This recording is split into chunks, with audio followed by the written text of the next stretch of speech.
Assalamualaikum warahmatullahi wabarakatuh. Salam jumpa mahasiswa Universitas Terbuka dan para pembelajar yang budiman dimanapun Anda berada. Pada kesempatan kali ini kita akan bertemu kembali dalam sesi modul perencanaan keuangan keluarga. Pada sesi kali ini kita akan membahas tentang pengertian perencanaan keuangan keluarga. Perencanaan keuangan keluarga adalah menentukan tujuan hidup melalui pengelolaan keuangan secara terintegrasi dan terencana. Pengelolaan keuangan atau perencanaan keuangan dimulai dari kita mengelola pendapatan, mengatur pengeluaran, dan juga berinvestasi untuk masa depan.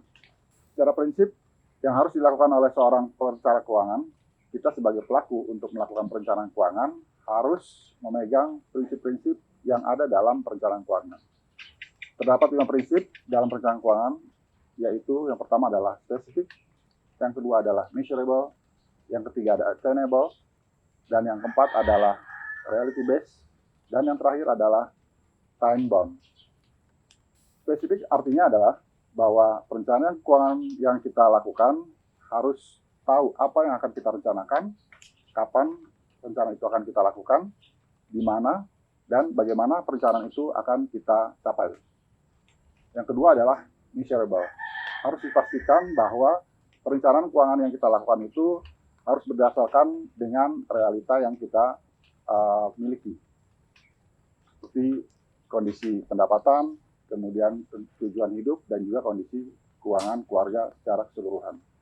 Yang ketiga adalah attainable, artinya perencanaan keuangan yang kita lakukan harus dapat kita capai, baik dari segi waktu maupun nominal yang kita sisihkan setiap bulan dari pendapatan yang kita terima.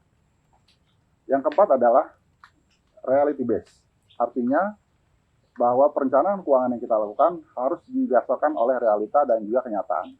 Kenyataan dalam arti kondisi keuangan kita dan juga kondisi tujuan yang akan kita capai ke depan. Dan yang kelima atau yang terakhir, suatu perencanaan keuangan harus terintegrasi dengan waktu.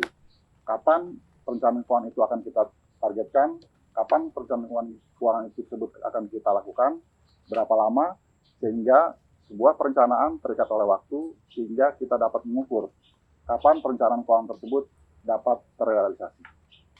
Pentingnya perencanaan keuangan bagi keluarga, yang pertama adalah bahwa pendapatan sebuah keluarga itu terbatas, sedangkan kebutuhan dan keinginan sebuah keluarga tidak terbatas.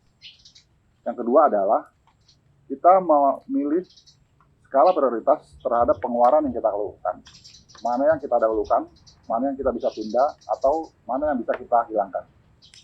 Dan yang ketiga adalah dengan melakukan perencanaan keuangan, berarti kita akan mengorganisir keuangan kita sehingga tidak menimbulkan pengeluaran lebih besar dibandingkan dengan pendapatan, yang akan mengakibatkan menambahnya atau timbulnya utang bagi kondisi keuangan keluarga kita. Dan yang terakhir adalah manfaat dari perencanaan keuangan keluarga. Manfaat perencanaan keuangan bagi keluarga, yang pertama adalah panduan sebuah keluarga untuk mencapai tujuan keluarga melalui pengelolaan keuangan sehingga dapat memaksimalkan waktu dan juga sumber daya. Yang kedua, manfaat dari kita merencanakan keuangan keluarga adalah kita dapat mengontrol pengeluaran, mana yang penting, mana yang dapat didahulukan, dan juga dapat mengontrol pengeluaran yang tidak penting.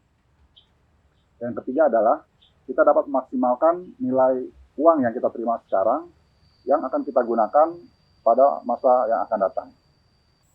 Demikian untuk sesi materi pada kali ini. Kita berjumpa lagi pada sesi yang kedua. Terima kasih. Wassalamualaikum warahmatullahi wabarakatuh.